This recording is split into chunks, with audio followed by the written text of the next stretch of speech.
Ya, saya mulai dari Syajaratul Ma'arifah. Ya ini contoh-contoh mudah supaya memahami Quran. Karena kenapa ini dulu? Karena supaya membentuk perilaku kita. Misalnya 173. Mungkin Pak Zarkasi yang punya kitabnya 173. Pak Mukhlis sudah ngelotok, tenang saja, pernah ketualan senah. Nah ini misalnya gini, di sini ada yang saya suka dari Syajaratul Ma'arif itu misalnya apa peristiwanya khas menjadi kaidah ammah.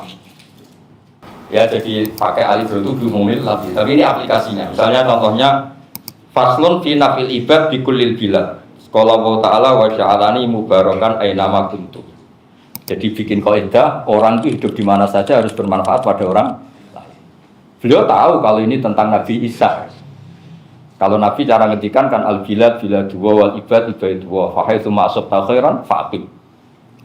Nah ini kan terus enak Pak TDB, jadi faslun fi nafil ibad bi kullil bilad. Beliau sangat tahu kalau ini tentang Nabi siapa? Isa. Atau sekolah ta'ala wa ja'alani mubarakan ainama kuntu. Ya terus berikutnya ini saya beri contoh halaman 80. Nah ini yang saya senang sekali dan saya berharap sekali para malaikat itu ngaji saat ini supaya ini enak nih kan. Faslun fil ghaflah anil qabaih. Ghaflah itu lupa atau gak terpikirkan. Saya berharap dan saya sering munajat sama Allah Ta'ala. Orang-orang Islam yang mungkin punya ternak lele terus nikmati ternaknya, mungkin baru nikmati punya perkebunan, nikmati buahnya apa saja. Yang penting barokahnya at-taladdud bil mubahat. Mereka itu tarkul ma'asi. Mereka itu meninggalkan apa? Maksiat. Karena ketika Allah memuji orang-orang mukmin itu disifati ghafilat yang lupa. Berkahnya lupa itu gak kepikiran nikmati seks bebas, nikmati maksiat, nikmati macam-macam. Nah kita kayak apalagi syukur-syukur ghaflah plus seperti ini, plus ngaji. Ghaflah saja kita agak terlintas maksiat itu sudah luar biasa. Nikmati perkebunan atau apa. Saya sering cerita, saya sering munajat sama Allah. Semoga ketika orang Islam awamuna sekalipun berkebun, bercocok taman. Terus malaikat itu karena ngaji usul fikih mereka memberi gelar tuh tarokul ma'asiyah. Bukan terus mereka pakai kalau malaikatnya juga repot. Oh, Islam ke dunia, mikir dunia terus gitu. Enggak, tapi pakai status apa tarokul ma'asiyah. Ini saya baca. Bismillahirrahmanirrahim. Faslun fil ghaflah anil qabaih. Qala Allah Ta'ala innal ladzina yarmunal muhsanatil ghafilatil mu'minat. Ghafilat di sini itu kalimatu madkhin. Pelupa. Terus kata beliau al-ghaflah anil qabaih mani'atun min fi'liha illa bil asmi 'alaiha. Itla yata'atta fi'luha illa bil asmi 'alaiha. Wala asma 'alaiha ma'adami syu'ur biha. Wa tahsulu hadil ghaflatu bi ijadil asbab asy-syar'iyyah. Itu hebatnya Izzuddin bin Abdul Salam. Quran ini cerita perempuan baik itu siapa? Yang lupa. Lupa itu gak terpikirkan mau berbuat mesum, maksiat itu berpikir. Memang cara melawan tidak maksiat itu dimulai dari lupa. Kita nikmati taman, nikmati kebun, nikmati apa. Tahu-tahu sekian tahun kita tidak maksiat. Tidaknya tidak maksiat dosa besar. Jadi dari ghafilat tentang perempuan muhsonat, tapi menjadi rumus umum. Kalau kamu ingin gak maksiat ya harus apa? Ghaflah. Ini bagus sekali. Jadi kata beliau, suka sekali saya sama saya. Jadi, kan Allah hanya cerita tentang ghafilat. Perempuan terhormat itu yang ghafilat. Ghafilat itu gak terlintas ingin apa? Maksiat.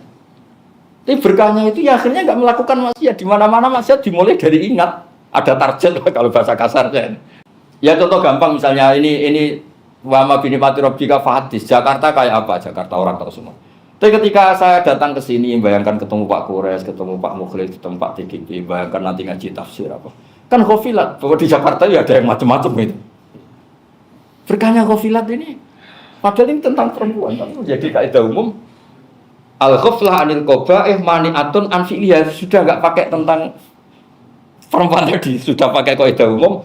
Al-ghaflah anil qabaih mani'atun min fi'liha illa bil asmi 'alaiha. Idz la yata'atta fi'luha illa bil asmi 'alaiha. Wala asma 'alaiha ma'adami syu'ur biha. Wa tahsul hadhil ghaflatu bi ijadil asbab asy-syar'iyyah. Kita bisa wiri dan bisa ngelamun bisa. Saya ini termasuk ketok lah kata orang-orang awam itu. Karena gara-gara kalau suaminya meninggal tak puji-puji. Ini orang baik ini. Itu yang enggak terima itu istrinya. Oh, bagus setiap hari tidur lihat TV, orang enggak ada gunanya kamu puji baik. Itu lumayan lihat TV, kalau dugem yang bingung juga Anda. Itu lumayan tidur, kalau maling nyobat yang ribet juga. Berarti baik-baik. Semua itu kampung saya itu juga mati tahajud. Kata Gus Pak tidur ibadah. Ngelamun ya ibadah, sebetulnya enggak maksiat. Wah. Tapi saya tetap senang. Saya ini kan kiai minimalis jadi ajarannya Adnal Kamal. Karena dulu saya mengaji bangun itu pesennya gitu, santri orang usah tirakat, sementing belajar enggak maksiat. Sudah pesennya sudah. Kalau ada santri puasa dimarahin sama.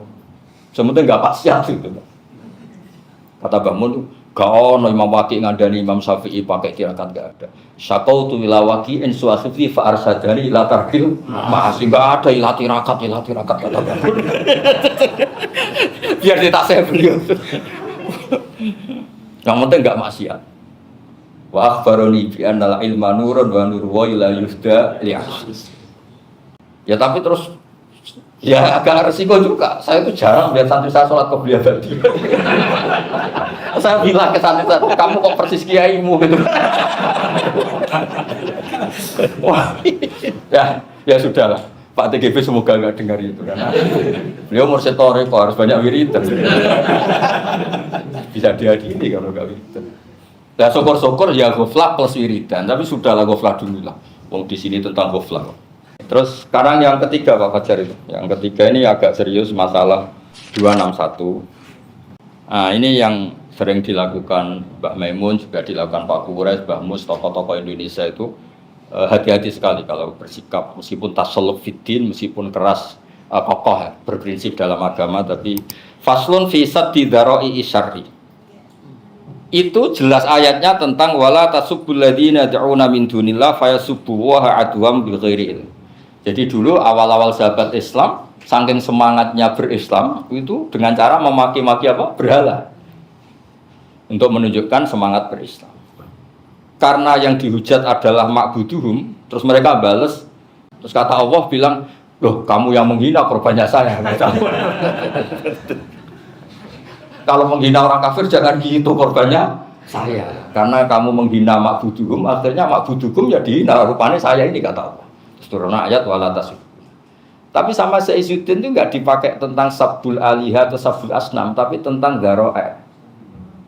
Jadi kalau kita terlalu semangat berislam menghina agama orang lain, ya mungkin kita akan dihina. Kalau kita suap menghina tokoh mereka, ya tokoh kita akan dihina. Yang kenapa? Kures saya, Pak TGP. Nah ini hebatnya Saizuddin. Faslun fi saddi dzara'i syarr. Pakai dalil. Terus kedua, waqala fala takhdu'na bil qawli fayat ma'alladzi fi qalbihi maradun. Istrinya Nabi itu rata-rata cantik. Yang enggak cantik dalam riwayat itu hanya satu Saudah ya. Iya. Saking tahu dirinya Saudah, jatahnya dikasihkan Aisyah. Istrinya Nabi itu rata-rata kan cantik.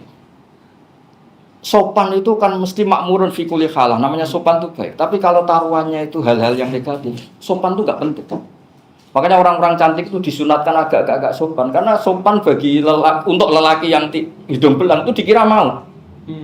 Coba misalnya ada perempuan cantik sopan, monggo pinara, kan bahaya betul itu. Kalau orang pikirannya nakal kan pasti itu pikirannya itu macam-macam. Maka istrinya Nabi itu nggak boleh takdok nak khuduk itu kan sopan. Maka istri Nabi itu nggak boleh terlalu sopan karena fayat ma'alladzi fi qalbihi maradun. Orang yang pikirannya nggak benar mesti pikirannya itu negatif. No. Padahal khudu itu makmur, sopan makmur, tapi ini bisa salah paham. Artinya apa? Demi saddi dzara'i, sunniyatu sopan ini menjadi hilang. Demi sadud dzara'i, karena efeknya adalah fayat ma'alladzi fi qalbihi maradun. Orang yang nyon sewu hidung belang atau pikirannya negatif, wah kok mau? Wah luar biasa kita. Ini mungkin satu kali lagi contoh. Ini contoh memahami Quran secara mudah dan benar. Secara mudah dan benar. Kalau usul-fikih nanti sesi terakhir ya, supaya bingungnya terakhir terus nanti makan terus pulang udah, nggak usah dipikir.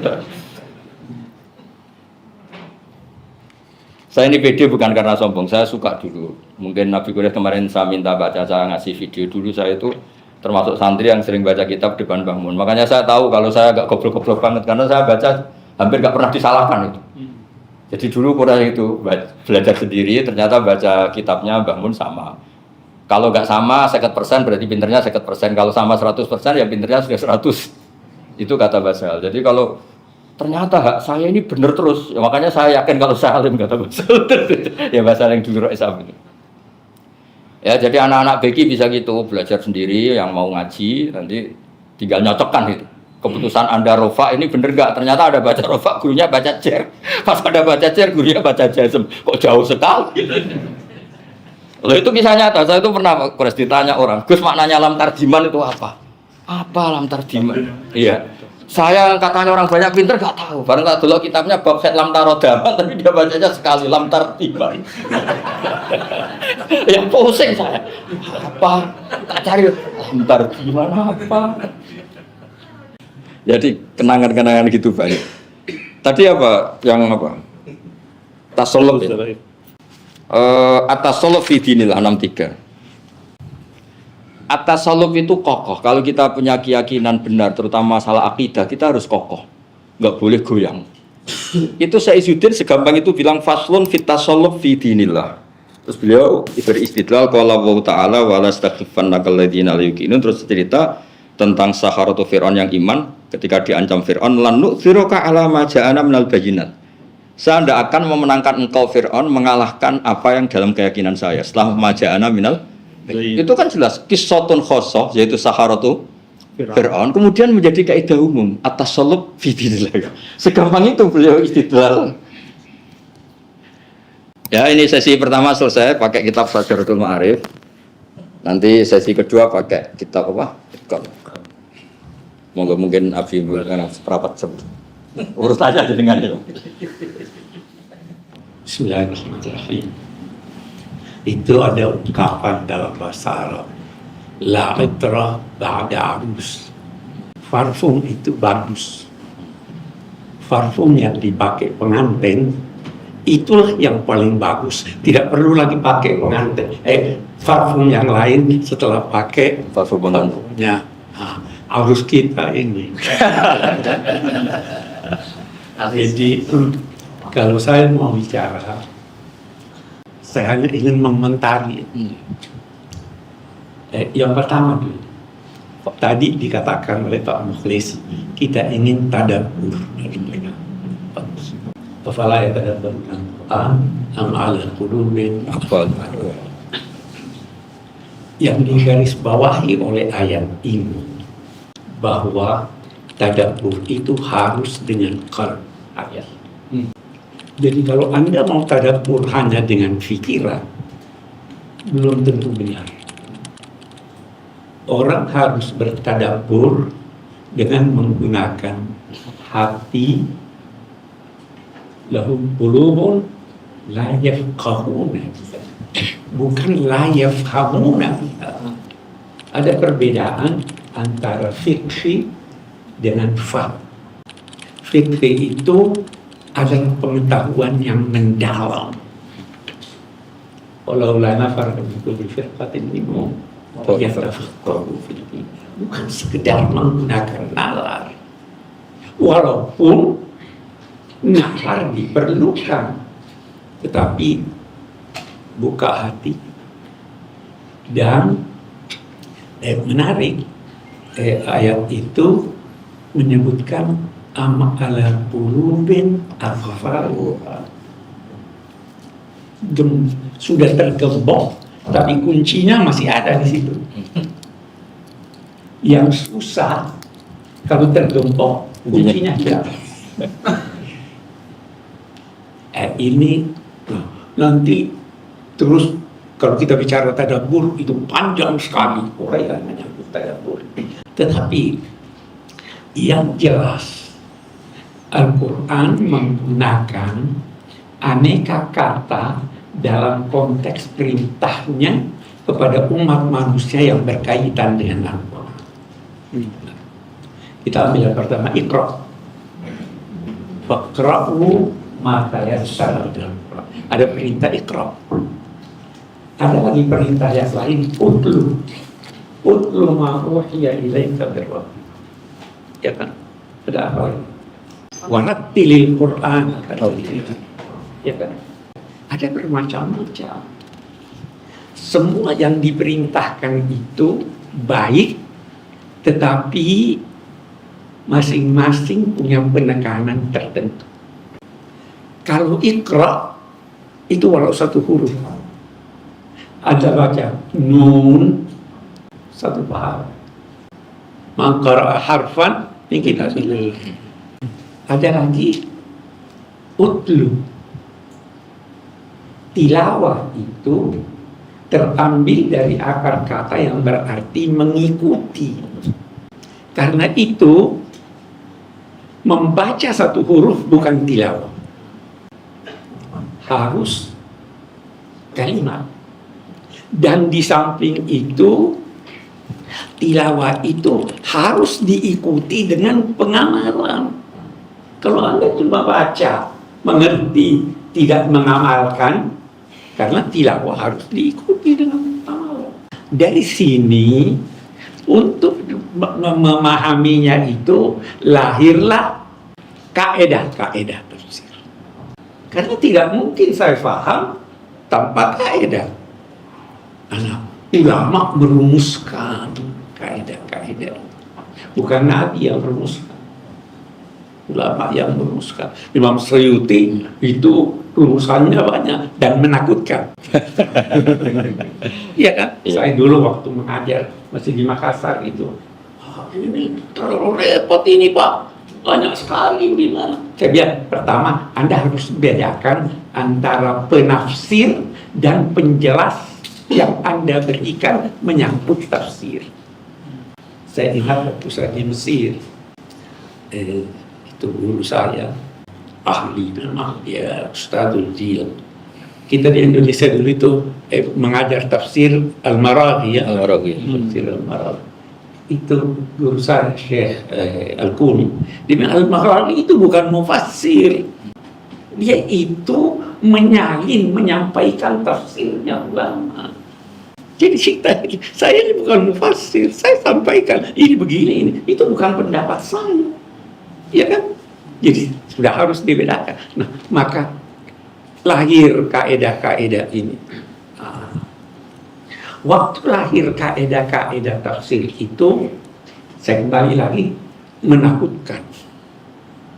Harus ini. Tidak bisa. Saya katakan, tidak usah dulu jadi mufassir.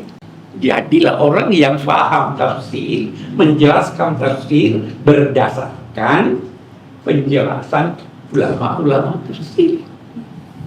Itu bisa begitu. Itu satu. Nah, kaedah tafsir ini dikatakan Suyuti luar biasa nih, Menakutkan. Jadi saya beri mereka jalan keluar. Tidak usah perhatikan apa yang dikatakan dalam rinciannya oleh Imam Suyuti. Itu bisa menghambat ini.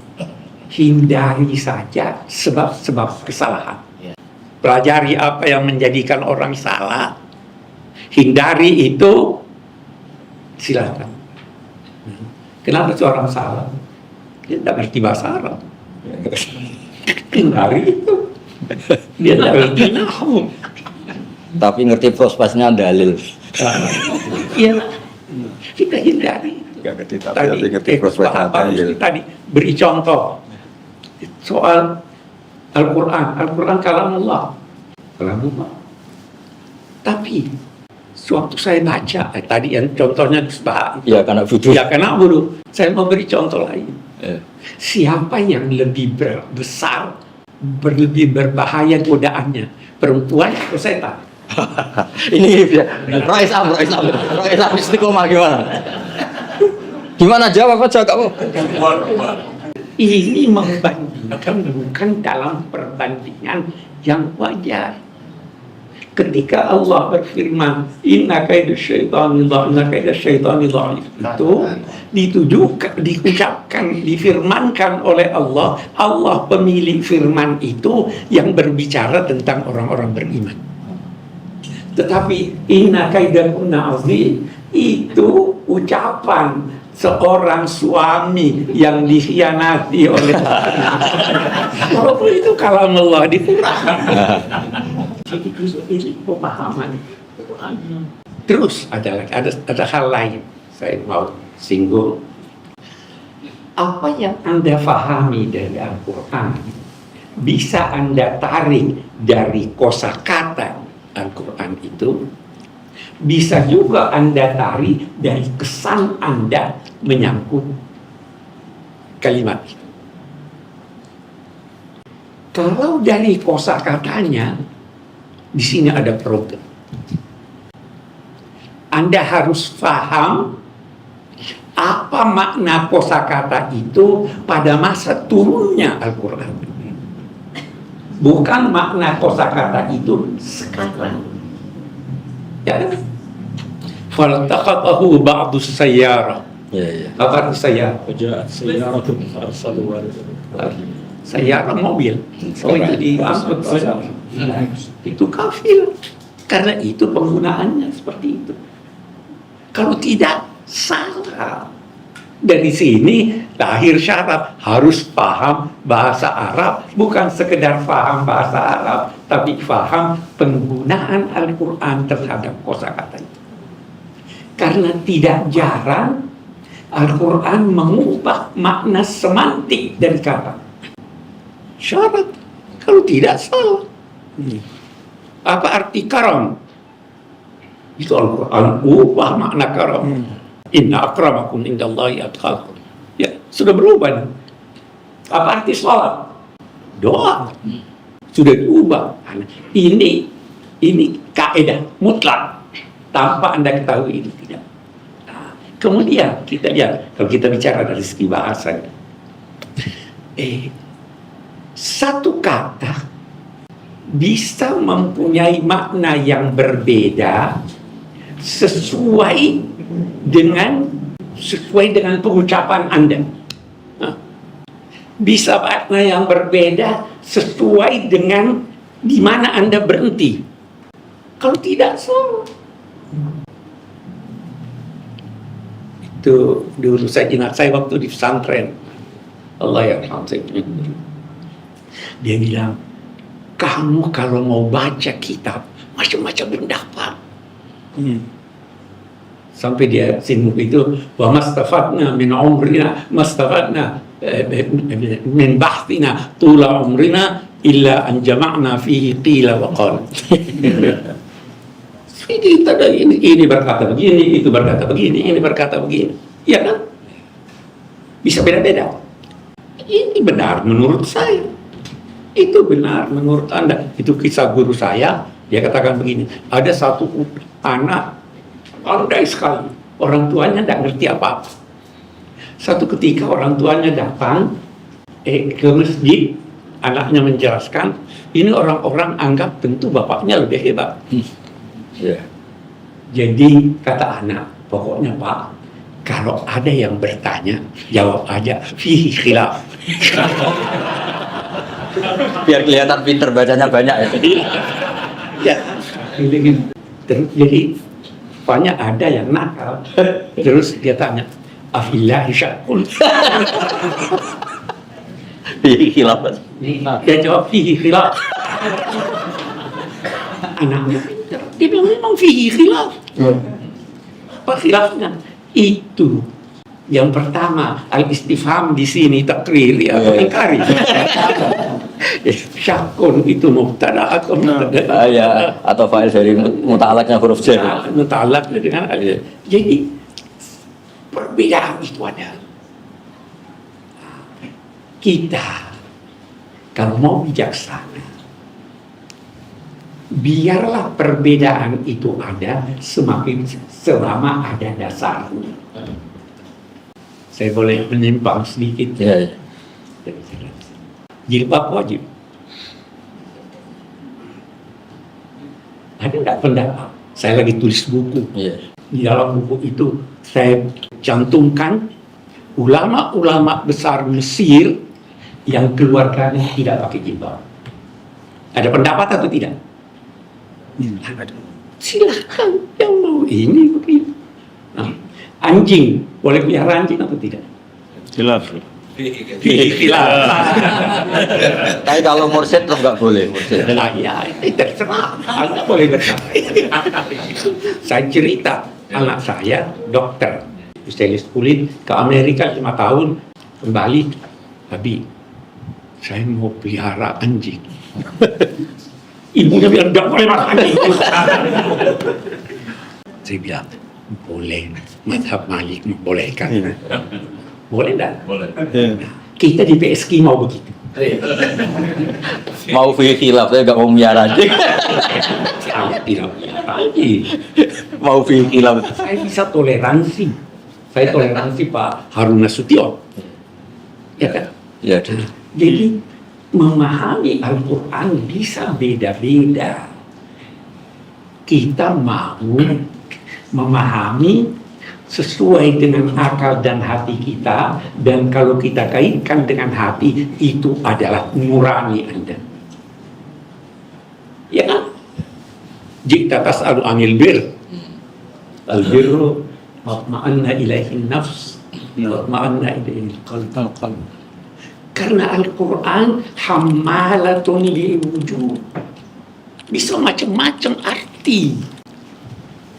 Itu sebabnya Sayyidina Ali waktu mengutus Abdul bin Abbas, Abbas ya, untuk berdebat sama orang Khawarij.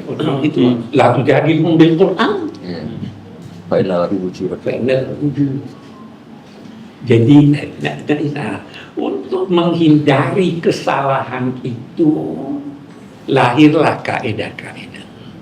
Dan untuk memperoleh kesan itu subjektif. Silakan, mungkin selama tidak bertentangan dengan agama dan selama tidak bertentangan dengan kaidah-kaidah tafsir.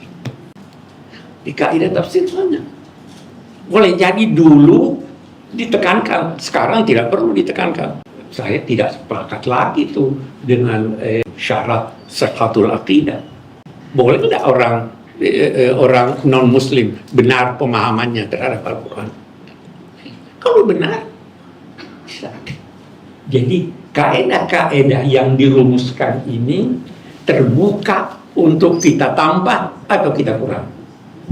Salah satu yang perlu ditambahkan bahwa jangan menafsirkan ayat-ayat Al-Quran kalau Anda tidak mengetahui persoalan yang dibahas.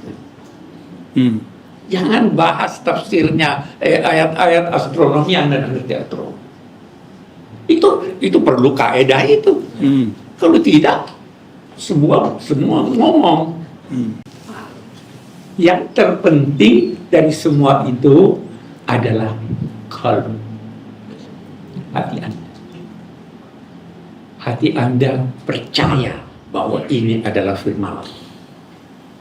Hati Anda percaya bahwa ini adalah tuntunan. Boleh jadi sekarang begini difahami oleh itu, begini difahami oleh itu. Silahkan aja. Tidak usah harus ini. Ya, mungkin kita di Indonesia untuk kemudahannya harus Syafi'i. Tapi boleh enggak selain Syafi'i?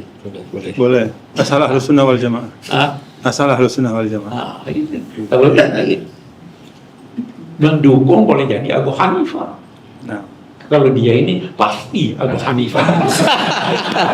Hanafi banget itu. Dia udah berubah daun Zohiri dia. Hanafi banget. Zohiri dia Zohiri. Udah Hanafi mukhlis. Sudah Hanafi masih mukhlis lagi. Waduh. Setan nggak berani sama orang mukhlis itu. Sudah gitu kerja di ikhlas beramal. Wah. Beramal seikhlasnya. Jadi apa namanya? Begitu kita memahami.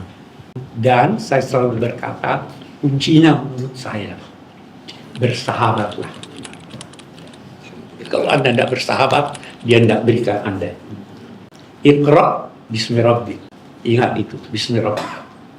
Kalau iqra li'adlil fulus, li'adlil mafahat, Anda tidak jelas. Iqra wa rabbukal akram. 2 kali iqra. Allama dua kali iqra, 2 kali allama bil qalam, allama al insana bil qalam. Dengan alam, ada yang tanpa alam, ada dapat ilham, intuisi. Bumi, langit sejak dulu sama sampai sekarang, tapi setiap saat ditemukan rahasia Al-Quran dari dulu sampai sekarang. Bisa saja ada pendapat-pendapat baru yang lain dan sesuai dengan kita. Tuhan jadikan seperti itu karena memang Dia mau kitab ini berlanjut sampai akhir zaman dan semua diperintahkan untuk berpikir.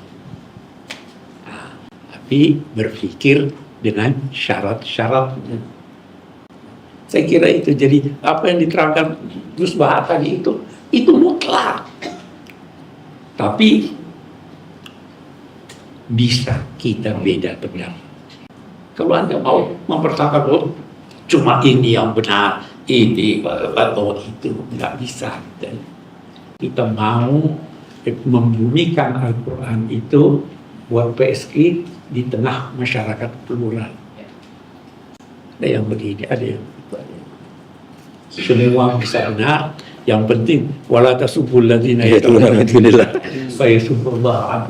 Sedangkan terhadap non muslim jangan maki, apalagi sesama kita. Apa sama ya Nahdlatul Wathon nggak boleh. Itu saya kira komentar saya. Silakan. Cukup. Ini biar gak nganggur ini. Udah mau. Jadi pendukung Iran ini. Assalamualaikum warahmatullahi wabarakatuh.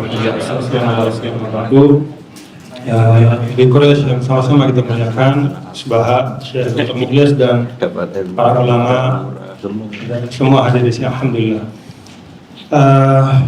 Ya nggak banyak yang bisa saya sampaikan, tapi memang melihat Gus Baha, dengan saya boleh ya, kan dia dari tadi nyebut saya bisa. Boleh melihat Gus Baha, ya. Saya teringat hadis Rasulullah SAW. Tolong dikoreksi. Ada Nabi mengatakan fasaddidu wa qaribu wa abshiru. Jadi ada 3 yang Nabi sampaikan. Pertama tasdid. Tasdid itu harus 100% gitu. Bener-bener nggak boleh nyelisihin, nggak boleh deviasi apapun. Kemudian yang kedua wa qaribu. Kalau nggak bisa yang 100%, maka dekat-dekatlah rezeki. Lalu yang ketiga itu Rasul mengatakan wa absyir. Dimanapun posisi kita, tetaplah berharap bahwa rahmat Allah itu lebih luas dari apapun. Nah, jadi menurut saya memang Gus Baha ini sengaja menghadirkan pemahaman yang bisa mengimbangi fasadidu itu. Jadi sebagian di antara kita ini kan akhir-akhir ini selalu ingin tasdid, ya. Pokoknya kalau nggak kayak begini nggak benar. Begitu bertentangan atau tidak ada warid di sunnah berarti bid'ah. Nah, beliau menyampaikan di sini waqarib. Karena memang kapasitas kita itu banyak yang kapasitasnya tidak bisa wasadidu. Kita cukup pada maksimal apa yang bisa kita lakukan. Karena itu beliau misalnya tadi banyak menyampaikan tentang kelapangan-kelapangan. Dan sekali lagi ke lapangan bukan berarti bernego dengan ajaran Islam, bukan berarti kurang komitmen. Bahkan dalam keadaan tertentu seperti saya beliau sampaikan, justru menampilkan kelapangan Islam itulah wujud yang paling nyata terhadap komitmen Islam hari ini, supaya orang tetap dekat kepada agama. Itu satu. Yang kedua, saya melihat tadi beliau menguraikan Syajaratul Ma'arif. Sebelumnya Dr. Mukhlis menyampaikan sekarang kita perlu tadabbur. Lalu guru kita menyampaikan tentang bahwa Al-Quran itu hamalul wujuh. Ada benang merah dari ketiganya sebenarnya. Jadi tadabbur itu bagian dari waqaribu. Allah ingin Al-Quran itu jadi hazanah kita semua. Jadi bukan hanya hazanah orang alim, ya, karena dalam Islam itu la rahbaniyah. Ya, tidak boleh orang atas nama saya tokoh agama maka dia monopoli semua pemahaman keagamaan, maka dikasih ruang. Nah, ruang dalam studi Al-Quran itu itulah tadabbur tadi gitu. Tapi ya, tadabbur itu bukan memanjakan subjektivitas. Bahasa Abi tadi itu bukan hanya pemahaman akal, tapi harus diiringi dengan kalbu. Apa contoh yang paling real? Ini ya, beliau baca tadi guru kita Syajaratul Ma'arif. Bagaimana sebenarnya Gus, kalau kita lihat tadi misalnya innal ladzina yarmuna al-muhsanatil ghafilat. Kata al-ghafilat ditadaburi oleh Sultanul Ulama ini, Syekh Izzuddin bin Abdus Salam. Ya. Kan tidak gampang untuk menarik makna ghafilat itu kepada bahwa ya sudah, kalau orang yang tawassa' fil mubahat biarkan saja. Yang penting dia nggak mengerjakan yang haram. Itu nggak gampang lari ke sana. Nggak ada mantik yang premis minor mayor itu nggak ada, tapi itu tadabbur gitu. Nah, kenapa Syekh Izzuddin ini bisa sampai ke situ? Seperti yang Abi Quraish sampaikan, Syekh Izzuddin Sultanul Ulama, tapi pada saat yang sama dia lah bisa kharqat tasawuf yang dikasih oleh Imam Syahruddin Sahrawardi, Syihabuddin Sahrawardi. Jadi Imam Syihabuddin As-Suhrawardi itu melantik Izzuddin Abdus Salam dengan memberikannya khirqah, ya, penanda bahwa dia sudah berhak untuk mengijazahkan dan mentalqin. Artinya apa? Syekh Izzuddin ini bukan hanya ulama yang cerdas akalnya, tapi juga hatinya. Nah, itulah yang keluar Syajaratul Ma'arif. Jadi menurut saya, yang saya pahami, ya, bahwa tafsir, takwil dan tadabbur itu adalah satu rangkaian. Untuk kita, termasuk saya yang bukan ahli tafsir dan ahli takwil, maka ruang saya tadabbur. Tapi ya, tadabbur saya juga tidak boleh lepas dari kaidah-kaidah yang Abi sampaikan tadi. Jadi tidak boleh kita memanjakan subjektivitas kita dengan berdasarkan begini. Dan sebenarnya ini bapak-bapak, saudara-saudara, ya, ini juga menunjukkan ya tidak validnya orang yang mengatakan pokoknya yang penting kembali kepada Quran hadis. Begitu saja. Kenapa? Karena pada masa para sahabat saja, tidak lama setelah Rasulullah wafat, ya, itu beberapa sahabat bisa salah faham terhadap Al-Quran. Contoh misalnya yang laisa 'alal ladzina amanu wa 'amilus shalihat junahum fima ta'imu. Umar sama Kudama. Iya. Jadi Kudama sampai minum minuman keras karena Ngefly. Jangan ngefly dalil. Ngefly sampai dalil. Dia minum, tapi ketika ditanya mau dihad, dia bilang saya nggak apa-apa dong, saya minum. Kan di dalam Al-Quran itu ada tidak berdosa orang yang sudah beriman, bertakwa, beramal soleh, apapun yang mereka makan atau minum. Kan saya beriman, saya bertakwa. Ini sahabat. Jadi antara sahabat pun ada levelnya, gitu. Nah, oleh Umar ini ingin dijadikan sebagai pelajaran, maka kemudian dibawalah dia, dan disitulah Ibnu Abbas yang mengatakan salah pemahamanmu. Itu ayat menjawab pertanyaan dari sebagian sahabat kepada Nabi. Ya Rasulullah, banyak di antara orang tua kami meninggal sebelum minuman keras diharamkan. Artinya sampai akhir hayatnya dia masih minum gitu. Gimana nasibnya? Nah, turunlah ayat ini. Oh, untuk mereka yang telah beriman, beramal soleh, ya, mereka nggak masalah gitu. Untuk yang meninggal sebelum turunnya ayat yang mengharamkan minuman keras. Ya. Jadi kalau masa sahabat saja sudah terjadi, ya, kekeliruan dalam pemahaman, ketika serta-merta kembali kepada ayat Al-Quran, maka apalagi zaman sekarang. Nah, karena itu ya tetap harus ada referensi-referensi, harus ada penghormatan terhadap kepakaran. Setadabbur-tadaburnya kita harus berbasis pada tafsir dan ta'wil. Wallahu a'lam bishawab. Terima kasih. Gus, saya balikin. Pak Mukhlis belum jadi materi loh, tadi hanya provokasi tok. Dan ya, Surabaya, iya nggak boleh, nggak sopan itu hanya ngatur-ngatur orang. Coba ngomong kamu. Terima kasih Gus Baha, Habib Quraish dan juga TKB.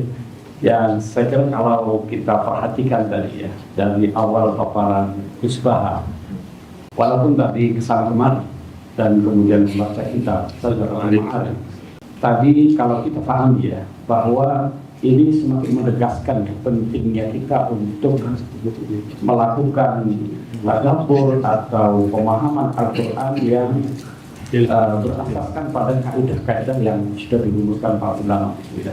Dan tentu ini ada metodenya. Walaupun itu semua diawali dari kebersihan hati dari itu. Nah, inilah yang kemudian ditegaskan oleh Abi Quraish tadi tentang pentingnya kita memahami kaidah-kaidah itu. Kalau tadi Gus Baha dengan candanya mengatakan bahwa saya ini yang mazhab minimalis begitu. Ya, Islam Yang minimalis. Ya. Tapi selama itu masih dalam kerangka kebaikan dan menjauhi larangan, itu kan saya jadi terpancing untuk yang kita berikutnya nih. Gus. Ya. Saya kan hanya pemantik ini. Ya. Biar dia hanya mukhlis Ya, saja. karena dalam potongan yang disampaikan Gus Baha, kitab Al-Muwafaqat ini ya, Ya. terkait dengan al-ma'murat wal manhiyat. Ya, yang mutlaqah. Ya, mutlaqah. Saya kira ini mengarahnya ke sana. Jadi, kullu khaslatin amara biha aw naha anha mutlaqan min ghairi tahdid wala taqdir. Falaysa al-amru aw an-nahyu fiha ala wizanin wahid. Jadi di sini ada 50-an lebih fadail atau kebaikan-kebaikan yang dianjurkan oleh agama untuk sabar, bersyukur dan seterusnya.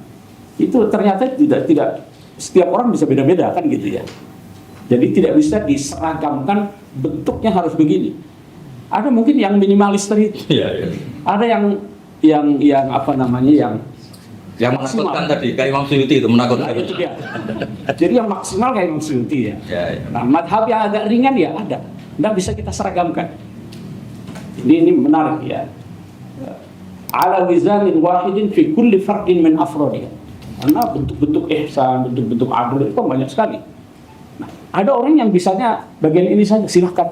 Selama masih dalam bentuk kerangka al-ma'murat, itu ya kita benarkan.